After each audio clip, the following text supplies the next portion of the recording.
When you need mealtime inspiration, it's worth shopping Kroger, where you'll find over 30,000 mouth-watering choices that excite your inner foodie. And no matter what tasty choice you make, you'll enjoy our everyday low prices, plus extra ways to save, like digital coupons worth over $600 each week. You can also save up to $1 off per gallon at the pump with fuel points. More savings and more inspiring flavors make shopping Kroger worth it every time. Kroger, fresh for everyone. Fuel restrictions apply. What's the easiest choice you can make? Window instead of middle seat? Picking a vendor who sends a great gift basket? Outsourcing business tasks you hate? What about selling with Shopify? Whether you're selling a little or a lot, Shopify helps you do your thing, however you cha-ching. Shopify is the global commerce platform that helps you sell at every stage of your business. From the launch your online shop stage to the first real-life store stage, all the way to the did we just hit 1 million orders stage. Shopify's there to help you grow. Whether you're selling scented soap or offering outdoor outfits, Shopify helps you sell. Wherever and whatever you're selling, Shopify's got you covered. Sign up for a $1 per month trial period at shopify.com/try. Go to shopify.com/try now to grow your business, no matter what stage you're in. Shopify.com/try.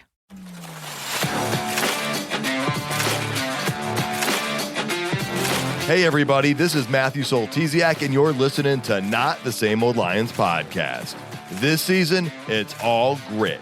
I speak with a variety of guests and interview key players, gaining more insight on what makes this team go. The Detroit Lions are now in a new grittier era, and we look beyond just the kneecaps when it comes to the analysis. Welcome to another episode. In this episode, we talk about the Detroit Lions mandatory minicamp. This includes attendance by rookies and veterans. We'll hear from Coach Campbell as we look at the elements of the receiving core, a direction the offense might be trending toward. We'll talk defensive secondary and defensive line, both areas that should look quite different this fall. We'll also discuss the message Campbell had for his veteran players and the possibility of adding somebody else to the roster later this summer. Let's get to it, Lions fans.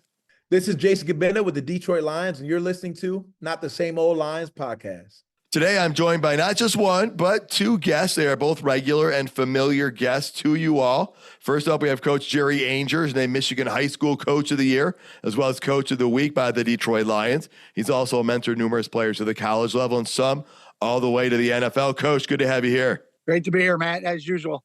Awesome. And then joining us both is James Cook, senior sports writer for the Traverse City Record Eagle. You can also hear him in his podcast called the Get Around Podcast. That drops on Mondays. James, good to have you here as well. Good to be here as always. And with Jerry. Yeah, I totally agree. There's three great minds, I think, is what it is. All right. Now, well, before we get started, I want to share some really exciting news with the listeners about the podcast, right? Not the Same Old Lions podcast is now part of the Minute Media Podcast Network. And this is huge for us. We are excited about the new opportunities that this can bring, which can also help us get even better connections with more insight and more content for all you listeners out there. So that's our big news to share. We're really excited for that. And now, let's get into the new Lions news. Now, the Lions wrapped up mandatory minicamp today, and this is a required time for everyone to come together, and you get to see where everybody is at, and that's not going to happen again until training camp in late July. So we've got some great insights from Coach Dan Campbell from over this 3-day period, and we're going to get a little bit more sound from the coach than we normally do, but he's got some great stuff. So let's start with pass catching. Now, we've given a lot of attention to the wide receiver core, and we're going to still monitor that. But I think we all are starting to recognize this is going to likely be a three-pronged approach: wide receiver, running back, and tight end. And so let's look at the tight end position more closely. Coach Campbell was asked about his approach to the position and that importance to the team. The more versatile your tight ends are, mentally, but physically. They have to be able to do both. You have to have flexibility, physically to line up, to be able to block a point, come back on the backside. You got to be able to one-on-one pass block a defensive end. You're going to have to be able to handle the route tree. But the more you've got flexibility in those positions between the mental and the physical, I just feel like it opens up your offense. Man, it allows you to do so much more. The pass game, the pass protection game, and the run game, to me, it gives you so many options. It's hard for a defense to plan for you. So in addition to those insights by Campbell, he also mentioned Shane Zylstra is looking good coming back from last year's season-ending injury. So that is also encouraging. So on the roster, we know we've got Sam Laporta at the top up there. We've got Brock Wright back, James Mitchell. We also have Shane Zylstra back. We also have Sean McKeon and Parker Hesse on the roster as well. And so, Coach, let's start with you. What are you expecting from the tight end position? Well, I mean, you already, mentioned the two back from last year that were big time, and Zylstra coming back from the injury is going to be huge, because he was having a pretty good camp last year. I think he got injured early, but they were looking towards him, really helping the thing. I think the one that is going to could be the odd man out unless he plays up to his potential is Mitchell. He's his third year, right? And he's talented and, he's got great catching ability, but he's just I don't think he's not getting the blocking assignments down as well. And I think that's one of the ones that we hope that, after a third year, he steps up and becomes the tight end that he could be. And then, it's going to put a lot more pressure on those other guys. He's very skilled and could help us in the future. With him and giving him some time to get back from his injury. Yeah, I agree. I think there's going to be a lot more pressure on Mitchell this year to step up. James, what are you looking at from the tight end position? And we kind of alluded to this before. You think there's a chance the Lions carry 4 out of these 6 guys? It could be. I the other day I was actually just for the heck of it, I was going through and doing my own who I think is going to make the 53-man roster. And I only have them keeping 3 tight ends, but I also only came up with 52. So there's one other person who could make the team. So they could go with 4. I mean, I don't necessarily see them going with 4 outside of injuries. But you never know. Ben Johnson's offense has never been the same from season to season. He always changes something. So there's always a different look, always wrinkles. You get with Laporta. That they really like Wright in matching that contract offer from the 49ers. So I think it's just a matter of the third one, whether it's Mitchell or Zylstra. Zylstra is kind of just a glorified wide receiver so far. I mean, not a guy who's a big time blocker or anything like that. So that makes that interesting whether he can be the third tight end or not in this offense. So let me ask you guys, do you think, the Lions did not sign a bigger name wide receiver this offseason, and Josh Reynolds left. So let me ask you guys, do you think that is the move they've made because they didn't find the right guy to bring in? They think a wide receiver on the roster is really going to step up? Or do you think they're going to look at the passing attack as more of a committee approach by not just the wide receiver position, but the tight end and the running back position? I think a little bit of B and C in those 3 options. I think that they think that Jameson Williams going to make a step up this season. Antoine Green will be better. Donovan Peoples-Jones will have more time in the offense and should be better than last season. So you got those 3 that should be better. Cleve Raymond, obviously they missed him in the playoffs last season too. So you get him back. And then, the running backs are going to be just as big of a focal point in the passing game as they were before. The tight ends still as well. So I think it's a little bit everything. They expect guys to get better, and they expect more than just the wide receivers to be a big part of this passing game. Coach, how about you? What are you seeing here? Yeah, I agree with James on that. I think the big thing is J-Mo, he's the guy right now. He's a man on a mission. That's Campbell's quotes. I'm going to leave it at that. He's been having some great things. So I think their big thing is that's what they're looking at, that he is going to be that number 2 guy. You do have to replace Reynolds. He had 57 of his 78 receptions over 2 full seasons, went for first downs. Those are huge numbers that, we have to make up for. But we also can run the football with those 2 great running backs. And if you have 2 pass catching tight ends, you can go 3 tight end sets and 2 of the guys can catch and 1 can block. So, I think that's the biggest thing. I think they're gonna they know J-Mo's going to step up. Training camp, of course, is always going to tell us whether they're going to go out and get somebody. But I think Green is still a dark horse, and James talked about Peoples-Jones, who we even talked about last time we got together, that he's going to be a guy that can fill in and get some things done. So, but I think it hinges on J-Mo, how he steps up, how he continues to do what he's doing right now.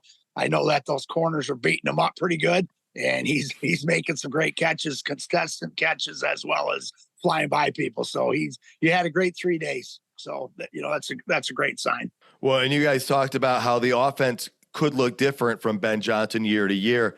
Another position on the offense that might look very different is the fullback position. And we've brought this up because they currently don't have one on the roster. And Coach Campbell was asked if the Lions were phasing it out, and here was his response. No, we like a fullback if it makes sense, and it's somebody we know can help us at that position and can dictate to the defense. That's really what you're trying to do. It kind of forces the defense into a look that you want usually. So, but we're not going to force it either. So, like right now, hey, Rodrigo's playing. He's at the linebacker position competing. We've got a stable full of tight ends that we're working with a little bit. So that could be a tight end. It could be one of those guys. It could be a Liam McNeil. We'll when the time comes, but we're not going to force it either. If the right guy shows or our right guy is here, we'll figure it out. If not, then we'll use a tight end. So guys, I heard him say they're not gone on the fullback idea. If they find the right guy, they'd bring him in. But the thing that stuck out to me is, did he say Aleem McNeil might get some reps on the offense? Yes, he did. Which that is one scary to me. Did you see I saw his highlight videos of him running a football, and give him the rock, boys. And but again, that's scary. I mean, that's scary. That's a big athletic guy who transformed his body into that situation, and that's the fullback set. Rodrigo's been there before, and we go back to the tight end concept. Those guys can play H-back. They don't have to line up in the backfield and still be a fullback. So, again, that could be your fourth tight end, or they're going to run with McNeil, which, hey, Stool was catching passes a couple years ago and last year. So, I don't put it past Ben Johnson or Dan Campbell. Mm-hmm. They do like their guys that can play multiple positions. And Aleem did play some running back in high school.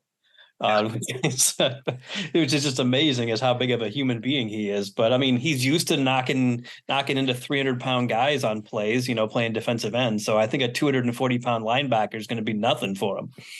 I would not want to be the guy trying to tackle him. That's for sure. No doubt.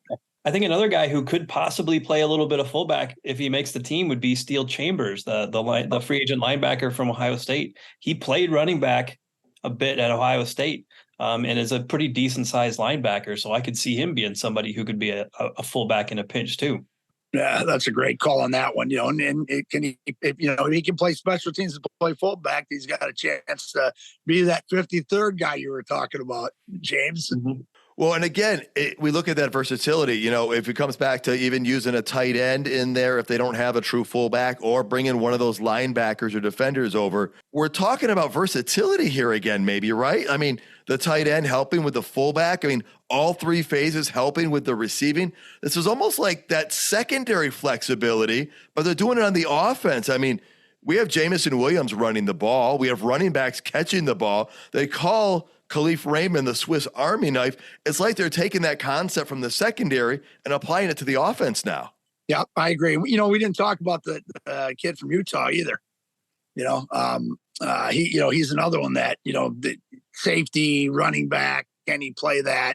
Yeah, they haven't mentioned it this time, but they talked about it before, I think, on the rookie minicamp. So, the depth is looking pretty good for the Lions. Speaking of that flexibility, let's jump over to the other side of the ball. The secondary is an area that's really up in the air right now with the starting positions.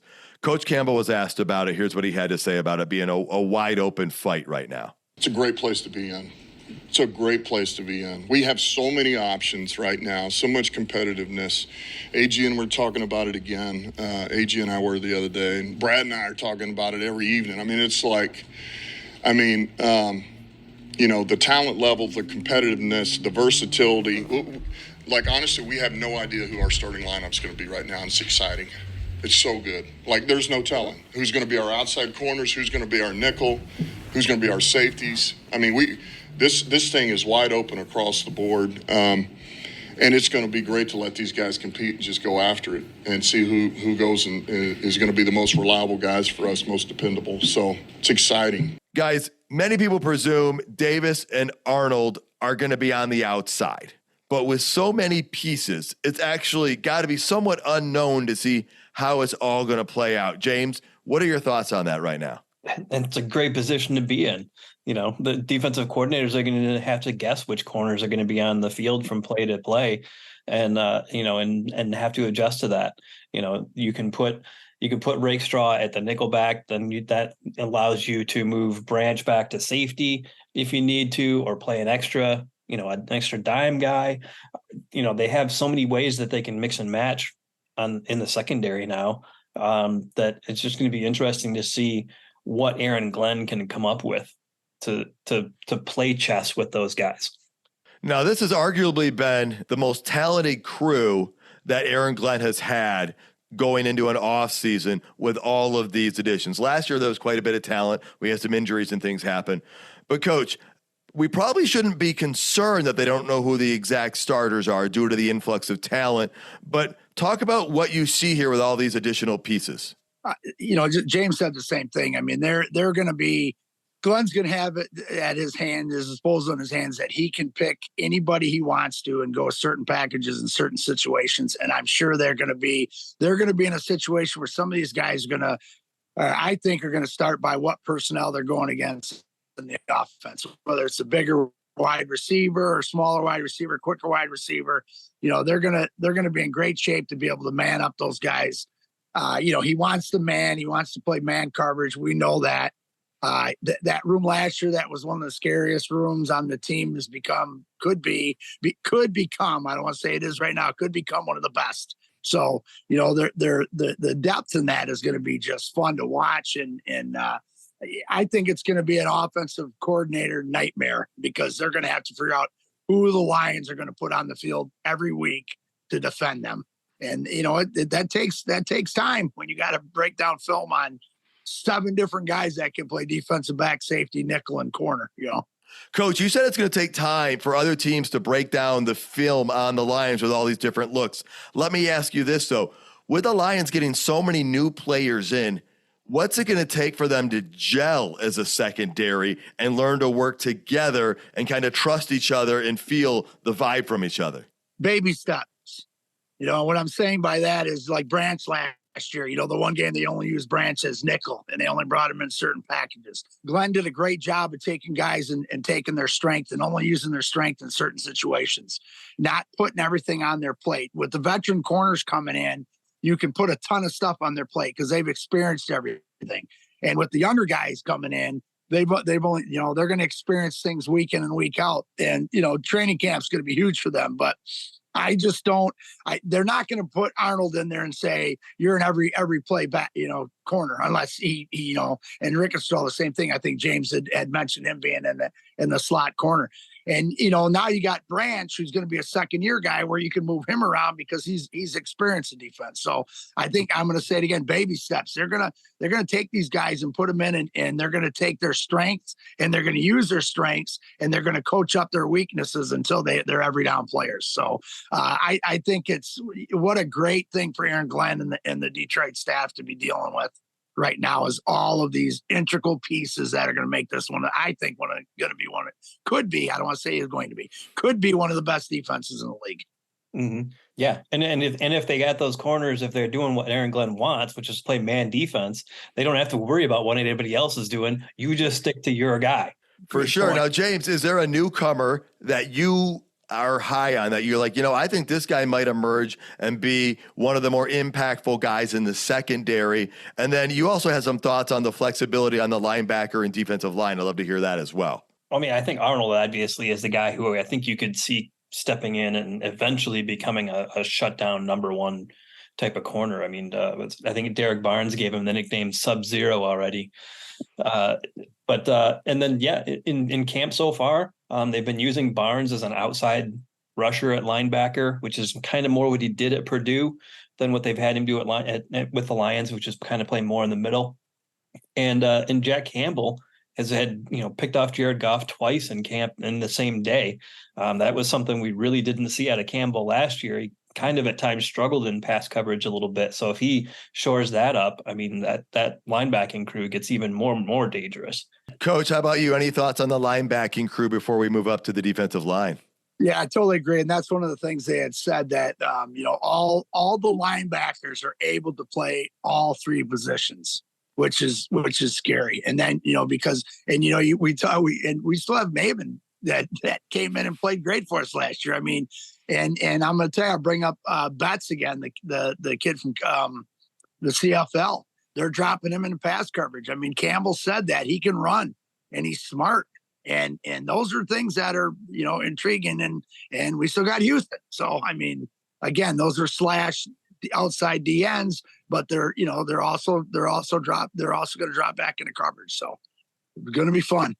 Coach, you're exactly right. Campbell was really excited about what they're seeing out of Matthew Betts. He said there's more versatility to this guy than Campbell said he even thought he realized. And you brought it up about them dropping him back into coverage a little bit. And so this could add another element. And he's got some good hips for a big guy, he said, and he can run, and he's smart and versatile, and probably a special teams guy as well. But you guys, these aren't the only guys that could be contributing more. We might be seeing something different out of Josh Paschal and Levi Onwuzurike. Coach Campbell had this to say about both of these players. I just want to be careful because we're not in pads, okay? I just want to reiterate that. But Levi is having a really good spring. Paschal is too, but Levi, because of where he's come from and all he's had to deal with, I mean, this guy just he's continued to rehab, he's continued to train his body and work. He's put on weight. Because, his back can handle it now. We got him through last year to where he's able to bank some reps, and he's having a really good spring, okay? And so I like where both of those players are at right now. So, Coach, let's start with you. If Paschal and Onwuzurike can get healthy, stay healthy, and make the impact that Brad Holmes thought he could get out of them when he drafted them, what does this mean for that defensive line? Oh, yeah. Onwuzurike is up to 300 pounds now. His back is healthy. He's being able to, the guy's able to, Levi's able to practice and build his body up like you want to. He's played at 280 last year, 285 last year. And both those guys are very versatile, where they can play that outside big DN, or they can move inside a little bit to create some more depth. So, that's, again, those are huge pieces that, as we continue to look at this 53 man roster that's coming in, I keep calling 52 because James said we haven't found that 53rd yet. But, as you look at these guys and you start going, and you go, oh, the versatility, the different things, the different packages we can put in. And then that, which, also gives, Hutch some blows. He's not going full out. And then the guy from Minnesota. Oh my God. Davenport. Thank you, Davenport. So, but to hear Paschal and Levi is huge for us, because those are both guys that, especially with Levi, with the year he had 2 years ago, I think it was, correct? Yeah, 2 or 3 years ago. So looking forward to those guys for sure. James, anything you want to weigh on here on the defensive line? Yeah, it's kind of like every other position on defense, is that they have so many guys that they can move around. And you throw Kaminsky in there, who's somebody who's a big end who can play on the outside and set the edge on run plays, and can move inside on pass plays and give you a little bit of pressure there up the middle too. And then they've got Wingo, who they kind of indicated that they think is more of a defensive end than a tackle. So, which is interesting, because everybody coming out of the draft thought he was a defensive tackle, but apparently Brad Holmes looked at his tape when he was an end and really liked what he did there and thought it was better than what he did at tackle. So, this defensive line is going to be able to mix and match too. And, you never know who's going to be at what spot other than that Hutchinson is probably going to be coming after your quarterback. Good point. Now, guys, are there any other positions you wanted to talk about before we move into some of the other ideas that Campbell shared at his press conference the last couple of days? Houston's not mentioned. The cool thing is when now that we're talking about our defense, all of a sudden we're naming 10, 11, 12, 13, 14 players, guys that, man, I can't wait till they get to camp. I can't wait for that first, preseason game to see them turn these guys loose. And then you're going to, it's going to be when they cut to the 53-man roster, there's the three of us are going to be, sad for some of these guys because they're guys that we love. We're going, oh my God. But again, then we're looking at it going, man, we must be really good. So, that's it's going to be interesting. And like he said, the competition, now the competition is deep, and you better produce during practices and OTAs and all those things that, to make this roster, because it's going to be a tough one to land on. How about you, James? I thought it was interesting. One of the things that David Montgomery said when he said that they're going to take the run game, quote, up a notch. And I was like, how do you do that from being the first team in NFL history to have 2 running backs with over 1,000 total scrimmage yards and 10 touchdowns and to keep it to take it up a notch? So that was just an interesting thing I saw. And then them coming to camp with shirts that said Detroit track team on them. Yeah. I thought it was just pretty funny. I really think the Lions are changing the game right now when it comes to these sub packages, these versatility, these mixing. Like you said, Coach, it's going to be baby steps. The rookie guys won't move around as much, but the guys with more experience who can handle it are going to do that. And we're seeing that in the secondary talk right now. Having those veterans come in is going to help there. I really think our passing attack, our offense in general, is going to be very, I don't want to say unorthodox, but it's going to be the next leap. I think it's going to be the model that teams are going to want to go to. I think back when the Rams had Isaac Bruce and Torrey Holt and Marshall Faulk, and they were the greatest show on turf or whatever. They changed things. I think we're going to see out of the Lions a changing, because we're going to use the tight ends and the wide receivers and the running backs, and they're going to do each other's jobs. Receivers are going to be running backs. Tight ends are going to be receivers. Tight ends are going to be running backs. Running backs are going to be receivers. I guess it goes back to what Brad Holmes said. They're all just offensive weapons. Yeah. Nightmare. Matchup nightmare for a defense, for sure. As far as injuries goes, there are a few guys that have been banged up a little bit. Nothing is serious with anybody. We're way far out from even the start of training camp. So there's good news there. Now, before the veterans left, Coach Campbell had this message to them as it is their last day until camp. Yeah, I think just remember what are we playing for? I want just each individual, what do you want? Like, what do you want out of this year?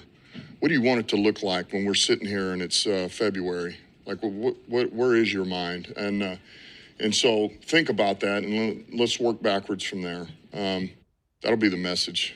Now, in addition to Coach Campbell delivering that message, one of the reporters asked Coach Campbell about players being in contract years and if he thought that was motivation for some of the players. And I absolutely love Dan Campbell's response. He said, I sure hope not. I'm paraphrasing. But the type of players the Lions are bringing in are not the guys that are being motivated by a contract year. They're motivated because they're a football player. So, James, let's start with you. What are your takeaways from Campbell's comments? Yeah, I mean, they've definitely targeted a certain type of player.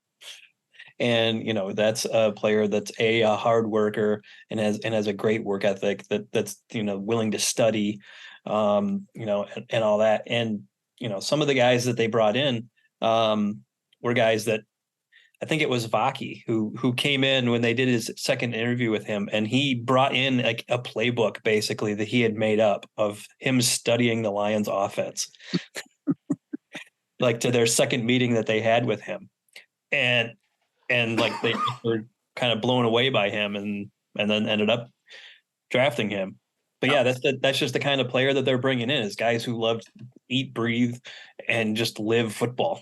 And I agree with James on that too. And I think that's the thing is, like Campbell said, he wants the full enchilada, and I think that's what, I think these guys that the veterans that came in that they picked up in free agent and stuff like that, I think are guys, Davenport's trying to, prove himself again. But I think they also are coming to the Detroit Lions because they want to be in this camp. They want to be part of this great city. They want to be part of this. They want to be part of history. And I think that's a lot of their beliefs and their pays. We're going to make the money. We get paid a pretty good, decent amount. And but putting that ring on and playing in the Super Bowl and come out in front of the greatest fans in the NFL is going to take over for most of that. And right now, you better produce to make the club. And so, I don't think we have to look at what happened this offseason, what we did with our 3 veterans and the 3 guys we signed the big contracts, and they know they're looking at it going, they're going to take care of us if we take care of them. So that's a good point. Yeah, I think those contracts speak volumes, and they're huge because it shows that the Lions are backing up all their talk with their actions on this, and it's motivation for multiple reasons. One, those are 3 of the hardest working guys on this team, and it shows the effort you put in, which elevates you, gets rewarded. And so that you don't have to look any further than that. And these 3 guys are going to continue to lead by example. And anyone that's worked anywhere knows that is key to a successful organization, is that optimism and that positivity. Now, you can't be falsely positive, but you have to be optimistic. You have to be looking for solutions. You've got to be proactive, and you've got to be looking for success. And so that's exactly what they did with these contracts. Coach, you're exactly right. It was so big to get them done now and not wait and see what happens at the end of the year or halfway through the year. Because Coach Campbell even said, these players, they earned it these last 3 years, and it's nice to see them get rewarded. For sure. Now, guys, there could be more roster moves coming because the Lions rarely sit still. And Coach Campbell was asked, are the Lions looking to make any more moves or add anybody this summer? Here's what he had to say. Brad and I will talk about that, before next week, sometimes in the middle of next week, just to make sure and I'd be honest, really depth, if anything, like depth-wise, because you want to know you've got competition in every area, but, enough to where, man, you can battle with the 2s and 3s, and that'll kind of be the conversation, But right now, I don't feel like we feel pressed on anything. Now, you guys, they said they don't feel pressed, that they have to sign anybody anywhere. But from previous conversations, all 3 of us, I got to believe we still think safety is the biggest vulnerability here. We like our starters, but we don't see a lot of depth. Is there anything you'd like to add to that? Is there anything you see with the safety position or a different position that you're like, if the Lions could bring in a position to add to the roster in June or July, what position would it be? I agree with you on the safety thing, but I think Joseph is kind of stepped up and doing some things. He's got a year under his belt. Wide receiver, we're saying, oh my God, do we have another wide receiver? Is JMO going to ask? We have enough money to play games, and we have money to pick up somebody who's been really going into that 53-man roster. I don't see them making any moves prior to training camp. Especially from what we're hearing in the press conferences and stuff on how these last 3 days went. Again, now we get an injury here, an injury there. I think that's when they're going to make their moves. But, we know it. They stuck to their guns last year. What we have in camp is what we believe in. And so I don't see them messing up the locker room at any instance unless it's a huge necessity. We have 3 great nickel corners and outside corners and inside corners and all that stuff, and can play man coverage. Who cares about safety? We just need somebody to hit somebody. Yeah, I agree. If it's going to be anywhere, the thing that stands out would be safety. But Joseph, like Jerry said, has been having a pretty good camp from all accounts, and CJ Moore adds another guy with experience back there at safety too on the bench. So I think that they've sort of address that. I mean, if a Quandre Diggs wants to come to the Lions for like the league minimum or something, they probably wouldn't say no. I don't know that they're going to go out and spend money either. They've got other guys that they need to sign to extensions, and they could just use that money for that. That makes a lot of sense. Well, let me talk about special teams here for a moment. Talking about who's having a good camp. Michael Badgley's apparently having a pretty good camp and showing a little bit more range. So, he's probably the leading guy to be the kicker. Now, we also have our draft pick, and we have everybody's favorite Michigan Panther kicker as well. The Michigan Panthers are in action. The league is still going on for, I believe, about 12 more days. After that point, players can be contacted. It'll be interesting to see if the Lions go and make a play or if they stay with what they have. No matter what, I feel good about our kicking situation. I'm okay if we go into the season with Mike Badgley at this point, but I would love to bring in Bates and see what he can do as well. Yeah, Bates would be interesting. I mean, some of the shine has come off of him a little bit in the last few weeks where he's been missing some kicks and stuff, but I still think that would be somebody to bring in for competition at least and give him a look. For sure on that. You definitely have to get three guys in there, and we got to find the one that's going to carry us. We got to find the one that can make a 62-yard field goal to win a game for us. But again, Badgley's worked on his leg strength and it's shown in camp. And, those are, anytime those guys improve, that's when the Lions get happy. Hell, we're going for it on fourth down 80% of the time anyway. Well, and the other thing, too, I like about Badgley is he has experience, and you can't teach experience. And so, he's played in some big games for us. He's hit game winners for us. So I think that's likely to be the guy who takes that position. But time will tell, and competition's always a good thing. You guys, it's a long ways away. We have not seen it happen from an NFL team yet. But I want to just briefly talk about the new kickoff, because this is going to be radically different. This is going to be the biggest change we've seen in the NFL. I don't know since when, because it's going to change strategy. There's going to be so many different approaches, and that strategy is going to probably change 5 different times during the season.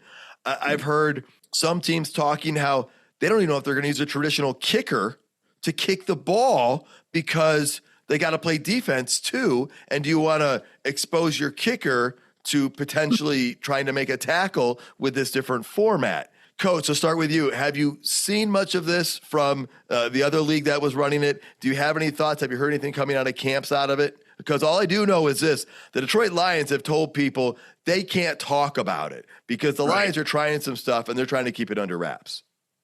And I think the biggest thing is that your depth pieces are, when we went into the draft, we did things like that. We're looking for these guys that can excel, whether they're playing, defense or who knows, maybe we'll have some offensive guys out there. Thing is, there's going to be a lot of scheming going on to breaking a game open. So it'll be interesting to see how, the preseason, those 3 games are going to be the big test for that. Probably more than anything. You may see more of the guys that would normally not play in preseason. I believe you're going to see more of those guys playing in preseason, maybe just on the kickoff stuff, just for the coverage purposes. So it's going to be interesting. And special teams guys are, they've been set in their ways for years, and now they got to tweak some things. So that it'll be interesting to see how it all pans out. Well, that's exactly right, because they didn't practice this in high school. They didn't practice this in college. So they don't have muscle memory on this play. They got to learn the rules for the play. It's got to kick in a certain spot. You can't, it's like tagging up in a baseball game. You can't move until the ball is in the guy's hands. So, James, what are your thoughts? Any takeaways on this new look? Yeah, I think it's going to result in a different roster construction, at least the bottom of your roster. These, more people are going to have to be able to play special teams than before, I think, because it's not like you can, I think more people are going to have to be able to play special teams and play a role on defense rather, than before, where you just had 2 or 3 guys who were dedicated just to special teams. I think it may be even more now. And you're going to have guys that can cross train in those things. And the other interesting thing was last year in the XFL, when they used this, the last time they used this was the USFL, there was 1 kickoff return for a touchdown the whole season. And it was on a trick play. It was on a reverse on a trick play. And we know that the Lions love doing that kind of stuff. For sure. Yes, they do. And again, like you guys have said, I think that's going to make the preseason the most exciting preseason we've probably seen in years, is people are going to want to see kickoffs and see what it looks like and what teams do. And then I guarantee you every special teams coach is going to watch everybody's film from every game, just kind of see what they did and try and get ideas. Bigger scouting reports, that's for sure. Guys, anything else you want to bring up? Anything we haven't talked about before we wrap up and get out of here? Just going to be a long summer waiting for that, but hopefully the weather's right so we can at least spend some time outside and not sweat over, oh my God, how good are we going to be? James, anything from you? I think I'm all good.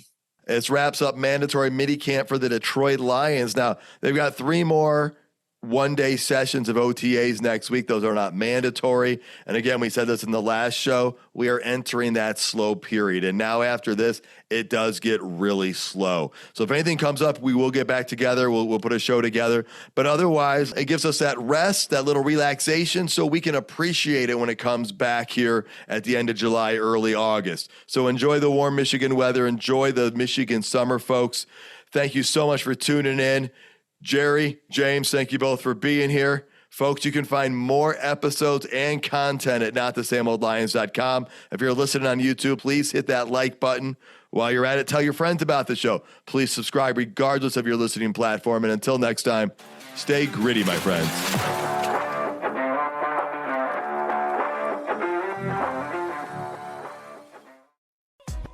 They said that since I worked full-time, I wouldn't be able to go to school. But with WGU, I was able to do my classes on my own time and take all my tests online when it suited me best. Learn more at wgu.edu.